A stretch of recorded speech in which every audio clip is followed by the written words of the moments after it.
L'information de 23 heures sur RTI1. Madame, monsieur, bonsoir. Les titres sommaires de ce journal. Ajustement dans l'enseignement supérieur, de grandes décisions prises pour les établissements privés. Ils devront se conformer désormais aux normes de l'État de Côte d'Ivoire. Ajustement sur le principe de l'homologation, les méthodes d'évaluation, l'harmonisation aussi de la date de rentrée des grandes écoles et universités publiques et privées fixée au 3 octobre prochain. Côte d'Ivoire, Ghana, les deux pays engagés à réaffirmer et matérialiser les frontières terrestres et maritimes. Des comités techniques mixtes des deux pays ont été installés ce mardi à Abidjan. Des précisions dans ce journal. Le prix Félix Houphouët-Boigny de l'UNESCO pour la recherche de la paix, attribué à Angela Merkel pour son rôle dans l'accueil en 2015 des réfugiés venus de la Syrie, de l'Irak, d'Afghanistan et d'Érythrée. Bienvenue dans ce 23 heures. Le prix Félix Houphouët-Boigny pour la recherche de la paix est décerné cette année à Angela Merkel. L'ancienne chancelière fédérale d'Allemagne est honorée en reconnaissance de son action pour l'accueil des réfugiés. L'ensemble du jury dit avoir été touché par sa décision d'accueillir en 2015 plus de 1,2 million de réfugiés venus notamment de Syrie, d'Irak, d'Afghanistan et d'Érythrée. Rappelons que le prix Félix Houphouët-Boigny pour la recherche de la paix a été institué par l'UNESCO en 1989 pour honorer chaque année les personnes, institutions ou organismes privés ou publics ayant contribué de manière significative à la promotion, à la recherche, à la sauvegarde ou encore au maintien de la paix dans le respect de la Charte des Nations Unies et de l'acte constitutif de l'UNESCO. L'actualité en Côte d'Ivoire, la coopération entre la Côte d'Ivoire et l'Algérie au centre d'un échange ce jour entre le président du Sénat et l'ambassadeur Abdelaziz Bouguetaya. Le diplomate algérien est en fin de mission en Côte d'Ivoire et à cette occasion, il a fait ses adieux au président du Sénat. Le compte-rendu de Herman Guivet. Il est en fin de mission en Côte d'Ivoire. L'ambassadeur de la République algérienne démocratique et populaire, son Excellence Mohamed Abdelaziz Bouguetaya. Avant de regagner son pays, il est reçu en audience par le président du Sénat, Ahoussou Kouadio-Jano.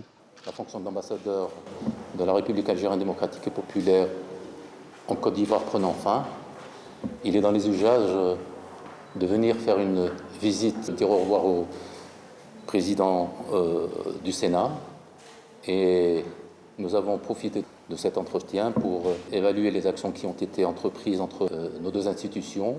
Et nous avons également parlé de la prochaine visite du président du Sénat en Algérie, une réunion internationale à Alger. Nous avons également évoqué la création d'un groupe d'amitié algéro-ivoirien au Sénat qui probablement sera constitué les prochains jours. La Côte d'Ivoire entretient des relations depuis les premières heures de l'indépendance avec l'Algérie. L'invitation qui m'a été adressée par le président du Sénat algérien, je me rends bientôt en Algérie. Et à cette occasion, nous allons créer un groupe d'amitié ivoiro-algérien. Et dans le cadre de notre approche de la diplomatie parlementaire et économique, nous allons signer ce partenariat avec le Sénat algérien et attirer le maximum d'hommes d'affaires algériens en Côte d'Ivoire, car il y a de la place pour tout le monde. Que la Côte d'Ivoire, qui est l'ami de tous les pays, gagnerait à tirer profit de cette expérience. Je voulais donc retirer mes remerciements et lui souhaiter bon vent dans ses nouvelles fonctions. En marge de cette audience, deux autres activités ont marqué cette journée, une réunion de l'institution sur la vie du Sénat de Côte d'Ivoire et une réunion de la conférence des présidents avec comme ordre du jour les travaux du Sénat pour la période allant du 23 août au 6 octobre. Activité présidée par le président de l'institution, Ahoussou Kouadio-Jano. Il y a du nouveau dans l'enseignement supérieur. Le ministre Adama Diawara échangeait ce jour avec les responsables, les établissements privés sur les réformes de ce secteur. Des ajustements qui concernent entre autres le principe de l'homologation des établissements et des diplômes délivrés, le quota des bacheliers affectés. Une rentrée unique est aussi annoncée pour le 3 octobre prochain. Le détail dans ce reportage de Sephora Zegui. De nouvelles décisions dans l'enseignement supérieur et la recherche scientifique. Face aux fondateurs de grandes écoles et universités privées, Adama Diawara annonce des réformes. Le privé absorbe 45% des bacheliers. Il était donc primordial d'évaluer ces établissements pour garantir un enseignement de qualité. Je pense que le ministre nous a donné toutes les informations nécessaires. Il y a eu une transparence concernant l'évaluation. Il nous a expliqué à peu près comment l'évaluation s'est faite. Sans langue de bois, Adama Diawara a été formel avec les fondateurs d'écoles. Ils devront se conformer désormais aux normes établies par l'État de Côte d'Ivoire. Processus d'évaluation qui est basé sur 5 segments. D'abord, la qualité des infrastructures, ensuite la qualité des équipements, ensuite la gouvernance et ensuite l'animation pédagogique et pour terminer, les rendements. Quand je dis rendement, c'est à la fois rendement interne, c'est-à-dire les résultats des apprenants qui sont dans les dispositifs, notamment les résultats au BTS, et également les rendements externes, c'est-à-dire le taux de placement en stage et surtout le taux d'insertion professionnelle. Et également leur expliquer comment sera calculé le quota de bacheliers affectés dans leur établissement à partir de leur note d'évaluation. Hormis l'évaluation, d'autres points importants abordés, surtout l'épineuse question de l'homologation des diplômes délivrés par le privé. Quand un promoteur veut ouvrir un établissement privé, on va lui demander d'avoir l'arrêté de création, ensuite l'arrêté d'ouverture. Et cet arrêté d'ouverture ira de pair avec l'accréditation de l'offre de formation, donc l'homologation de tous les diplômes qui sont délivrés par l'établissement. Mais en attendant, cette année, pour éviter ce genre de problème, ce que nous avons décidé, c'est que pour chaque établissement autorisé, nous allons donner la liste des filières autorisées. Et pour chacune de ces filières autorisées, les diplômes qui sont obtenus au bout par les apprenants sont systématiquement homologués. Donc il faut que les établissements prennent contact avec la direction de l'enseignement supérieur pour remplir les critères d'homologation des diplômes qui sont délivrés. Donc il ne sera plus question d'avoir l'autorisation d'ouvrir une filière sans que le diplôme qui est délivré au bout du tunnel soit homologué. Et cela dit, j'ai été clair avec tout le monde, les apprenants qui sont affectés par l'État dans les universités privées, c'est pour faire une licence professionnelle en 3 ans avec possibilité d'1 année de redoublement, pas plus. Tout en étant en formation initiale, parce que dès que l'étudiant bascule en formation continue c'est terminé, l'État ne finance plus. Et également, quand un apprenant ou si vous voulez un bachelier est affecté dans une grande école privée, c'est pour faire le BTS en 2 ans. Si possible, ce qu'on peut tolérer, c'est 1 année de redoublement, pas plus.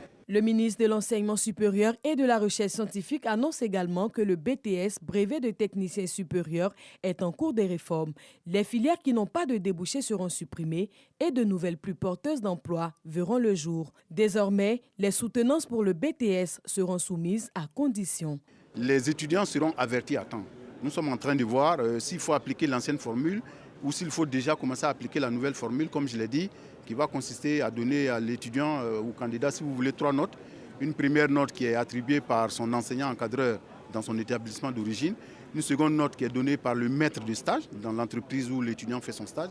Et une troisième note qui sera donnée à partir du résumé que l'étudiant fera de son mémoire de BTS en 1 heure. Cette année, les bacheliers vont choisir eux-mêmes leur établissement d'accueil. Les résultats des préinscriptions en ligne dans les universités publiques sont disponibles depuis 18h ce mardi 23 août. La rentrée unique des universités et grandes écoles publiques comme privées est fixée au lundi 3 octobre 2022. Voilà de grandes réformes pour le secteur de l'enseignement privé du supérieur, des réformes qui concernent les universités privées et grandes écoles. Parlons à présent des chantiers du développement dans le district des Savanes. Un aménagement routier est en cours pour le bitumage de 723,8 km de route. Ces 723,8 km de route auront nécessité un investissement de 475 milliards de francs CFA. Cette route comprend entre autres les trajets Odiéné, frontière du Mali, Boundiali, Diara, Diabakala, Kong. Quel est l'état d'avancement de ces travaux à cette date? La réponse avec Kadar Sogodogo. Odiéné, frontière du Mali, le compteur affiche 231 km. Des machines sont en plein travaux. Le gouvernement ivoirien a décidé de bitumer entièrement cette route. L'enveloppe dépasse les 145 milliards de francs CFA. Les travaux avancent et le taux d'exécution est estimé à 38,39%. Nous venons de parcourir une partie du projet. Au début, c'était un peu difficile, mais aujourd'hui, les travaux avancent très bien. Le nerf total, c'est 231 km pour un montant global de plus de 145 milliards. Ce projet doit prendre fin en principe en février 2023. Dans la région nord du pays, les routes bitumées étaient quasi inexistantes. Du coup, le défi est énorme pour le gouvernement qui est obligé de financer le bitumage de nouvelles routes. Boundiali-Dianra, 91 km 800, pour un peu plus de 69 milliards de francs CFA, et Korogo-Sirasso-Dianra, 108 km pour un montant de 45 milliards 852 millions de francs CFA s'inscrivent dans ce cadre. Les travaux ont commencé et les taux d'exécution sont estimés à 29% et 26%. Ils ont déjà tiré l'enrobé sur près de 19 km d'enrobé. Et les travaux se passent vraiment bien. Il y a une autre équipe qui a commencé côté Diarra pour rencontrer celle qui est partie de Korogo. Donc dans l'ensemble, les travaux se déroulent bien. Nous leur demandons seulement de multiplier la cadence. Mbengue, Kaloa, Tungoli, Kassere, Kouto.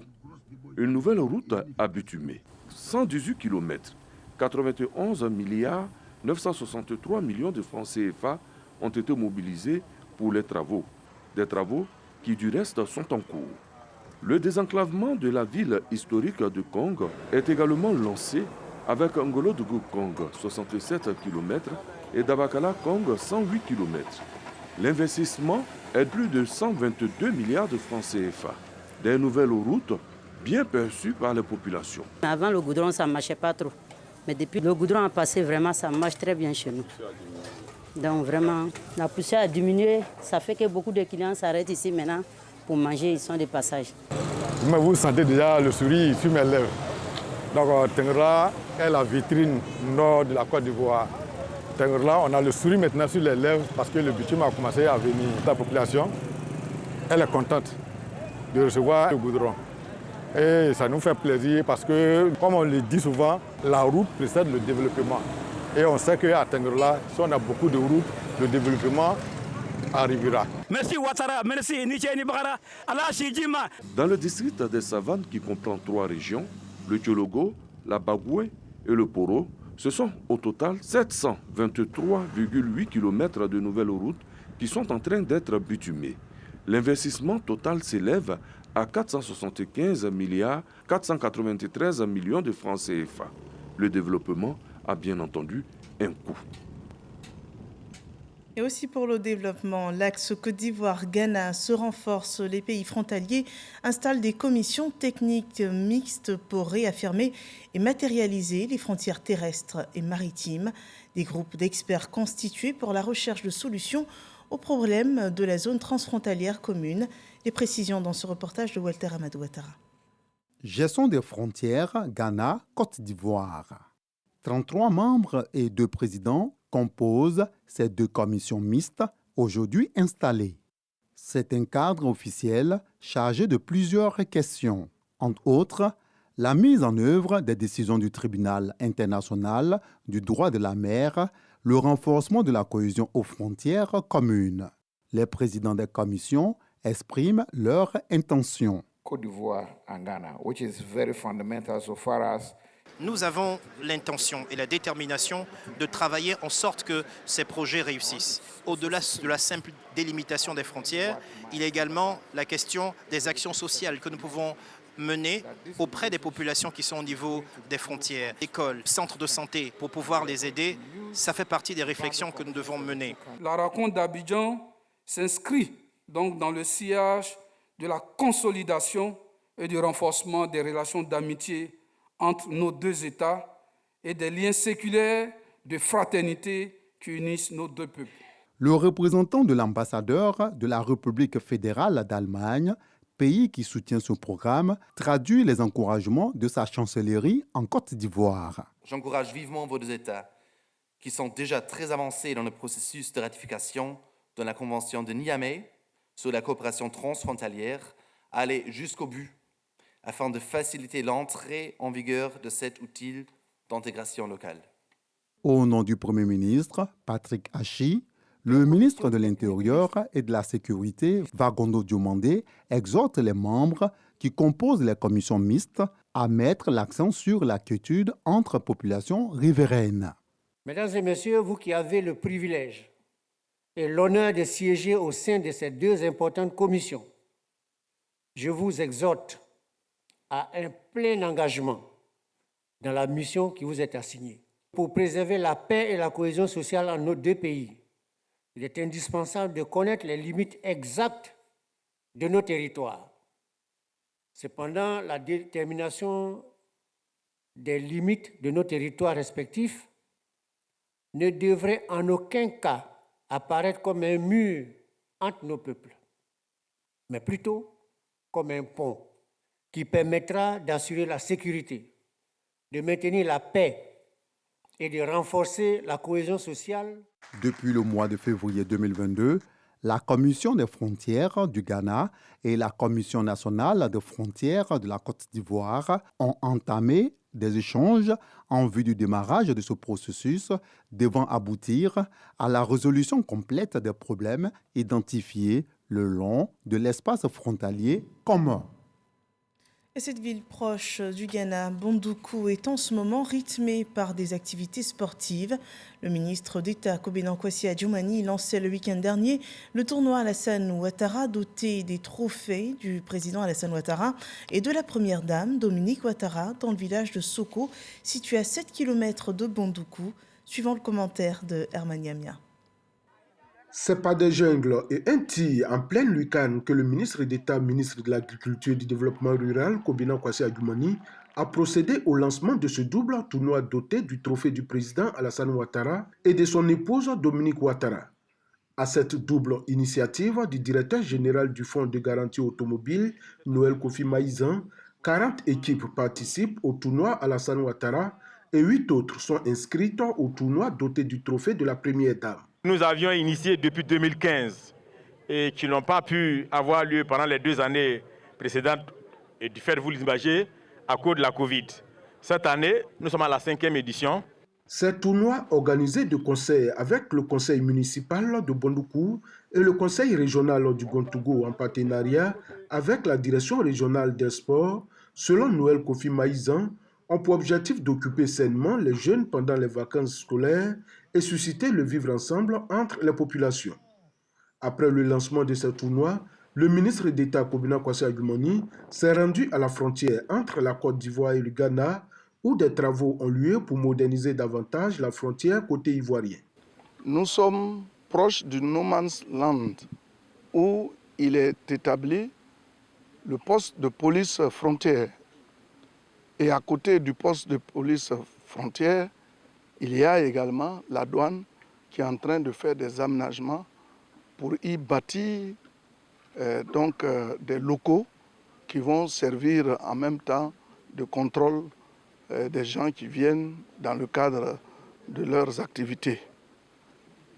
Cela est impressionnant de voir que nos forces de défense et de sécurité s'accordent pour pouvoir gérer la frontière. Le ministre d'État, Kobena Kwasi Adjumani, a encore assuré les populations que les travaux de bitumage de l'axe Bondoukou frontière du Ghana, passant par Soko, vont bientôt démarrer.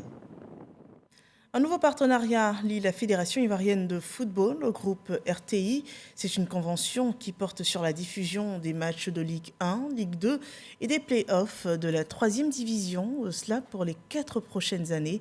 Moyabi Diabaté et Oda Legbe nous en disent davantage. Le contrat de partenariat entre la Fédération ivoirienne de football et la radiodiffusion télévision ivoirienne RTI se poursuit.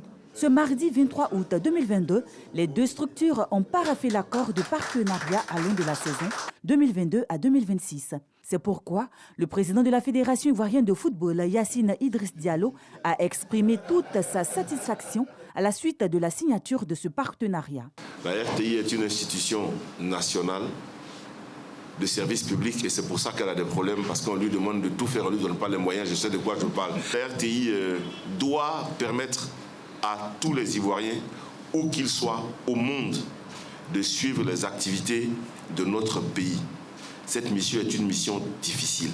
Nous devons donc tirer le chapeau à monsieur le directeur général et à toutes ses équipes qui au quotidien se battent pour rendre, je dirais, l'image de notre pays la plus belle possible au plan national et au plan international. Nous avons souhaité nous rapprocher de la RTI pour nouer un partenariat win-win.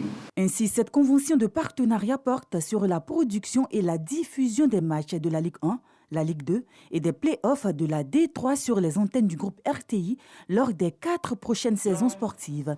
Ce qui explique toute la satisfaction du directeur général de la RTI, Fousseni Dombélé. Nous avons un très bon partenariat et la RTI va s'engager à respecter scrupuleusement ses engagements et faire en sorte que la FIF sache qu'elle a un partenaire solide, crédible pour le développement du football dans notre pays. La FIF et la RTI se félicitent de la signature de ce partenariat qui confirme l'excellente relation entre les deux entités. Et voyons à présent le point Covid de cette journée.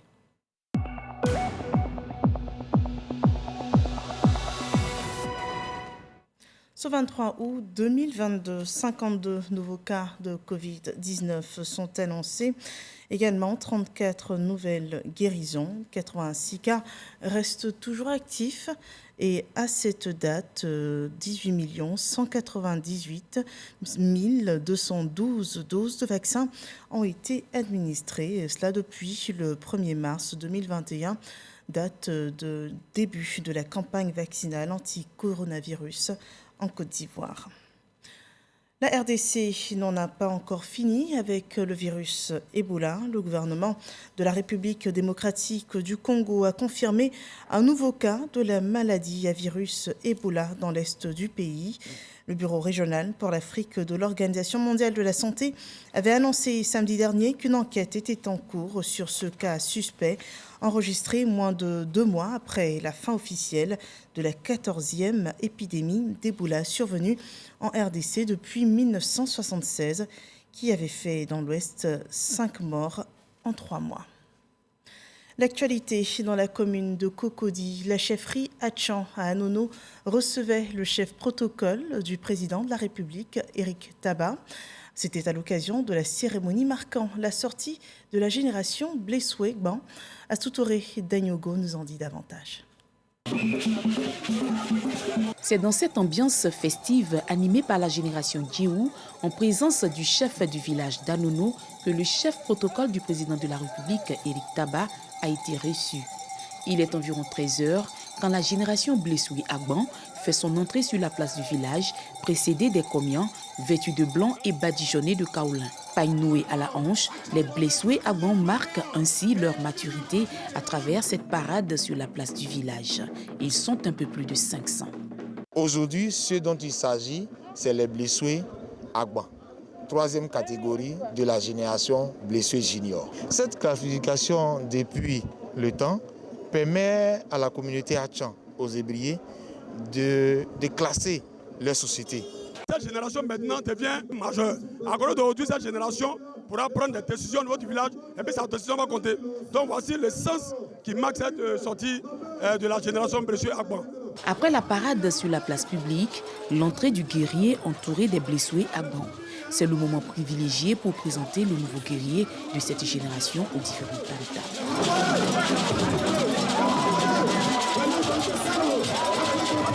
L'ambassadeur Éric Tabat, président de cette rencontre, marque sa joie de partager ces moments avec le peuple Atchan. Je suis très heureux d'avoir été associé, d'autant plus que je suis aussi un fils d'Anono. Et donc, chaque fois que mes frères d'Anono m'appellent, je suis là et je dis merci à Dieu pour tout ce qui s'est passé.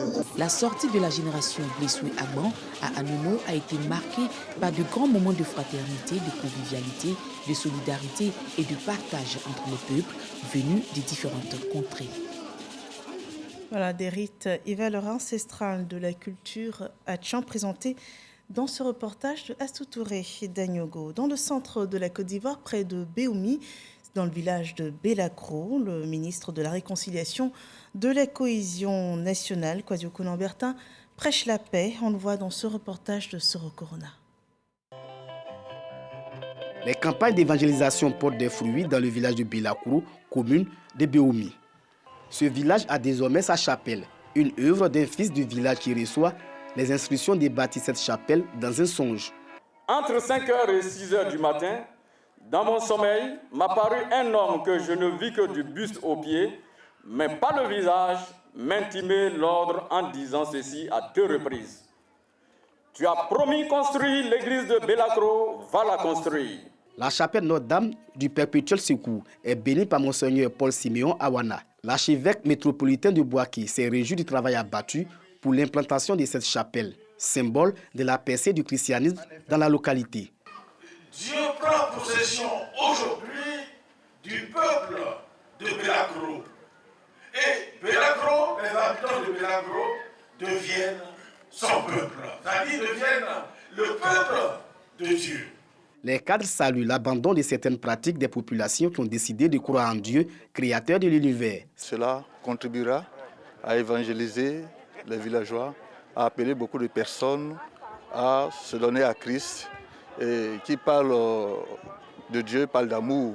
Patron de cette cérémonie de bénédiction de la chapelle de Belacro, le ministre de la Réconciliation et la Cohésion sociale, Bertin Kounan-Kouadjo, appelle les Ivoiriens à continuer les efforts dans la consolidation de la paix et le renforcement de la cohésion sociale. Nous avons besoin de faire en sorte que la paix règne à nouveau sur notre pays. Sans paix, plus rien ne nous sera possible. La paix, c'est le bien le plus précieux, le bien au-dessus de tous les biens, le bien sans lequel aucun autre bien ne peut être réalisé. Si on a compris ça, faisons en sorte de ne plus jamais mettre notre paix en péril. Une chapelle plus grande sera construite à Belacro. Les travaux de réalisation de cette église débuteront cette année pour prendre fin en 2027 pour un montant de plus de 30 millions de francs CFA. Et la paix et la cohésion sociale est aussi célébrée par l'Église orthodoxe qui a célébré une messe pour la paix en Côte d'Ivoire en présence du représentant du chef de l'État, Claude Sailly. L'objectif est bien c'est de prier pour les autorités ivoiriennes et les gouvernants. Priez également pour la paix et la cohésion sociale dans notre pays. Le point avec Patricia Omouitia. Ils étaient nombreux à répondre à l'appel du recteur Abba Achija Pakom Mari pour prier pour la paix et la cohésion en Côte d'Ivoire. Ambiance conviviale ici à l'église orthodoxe d'Angré avec Onel Mala, dont le titre « La paix n'est pas un vain mot » a été repris en chœur par les fidèles. Les fidèles ont ensuite suivi la divine liturgie qui avait pour thème la paix du monde entier et la stabilité des saintes églises de Dieu. De prier pour la Côte d'Ivoire, de prier pour la paix, pour la prospérité de la Côte d'Ivoire, de prier pour ses dirigeants. Nous devons nous mettre ensemble pour parler de la même voix, car nous sommes tous des descendants d'Abraham. Le dialogue religieux fait partie pour moi des piliers de ce pays-là. Le représentant du chef de l'État a rappelé l'importance de la prière dans la recherche de la paix durable et véritable. L'État de Côte d'Ivoire est engagé dans ce processus de rapprochement de tous les fils du pays. Vous savez, partout où on se parle, on ne se tue pas. Et la Côte d'Ivoire est arrivée à un moment de son histoire où nous avons besoin de beaucoup prier. Prier pour la nation, prier pour les autorités, prier pour les populations ivoiriennes, mais prier pour tous ceux qui vivent sur le sol ivoirien. La Côte d'Ivoire est une terre bénie de Dieu, simplement parce que sur cette terre se trouvent des personnes qui élèvent la voix vers le Seigneur et qui lui demandent d'apaiser les cœurs et d'apaiser les tensions. Cette célébration pour la paix a pris fin dans une ambiance de recueillement et de prière. En Grande-Bretagne, les traversées se poursuivent malgré le plan du gouvernement britannique d'expulser vers le Rwanda les personnes entrées illégalement dans le pays. Le nombre de migrants traversant la Manche arrivant en Grande-Bretagne dans de petites embarcations a atteint hier lundi 1295. C'est un record pour ce pays. Ce chiffre impressionnant est venu illustrer l'envolée de très dangereuses traversées de l'une des voies maritimes les plus fréquentées au monde. Constante depuis 2018, malgré le verrouillage croissant du port français de Calais et du tunnel sous la Manche. Le précédent record datait de novembre l'année dernière. Il était de 1185 en une journée. C'est une augmentation inacceptable, a déclaré un porte-parole du gouvernement britannique qui estime que le phénomène justifiait le durcissement de la politique migratoire de la Grande-Bretagne. C'est ici qu'on s'arrête pour ce journal. Merci de nous avoir suivis.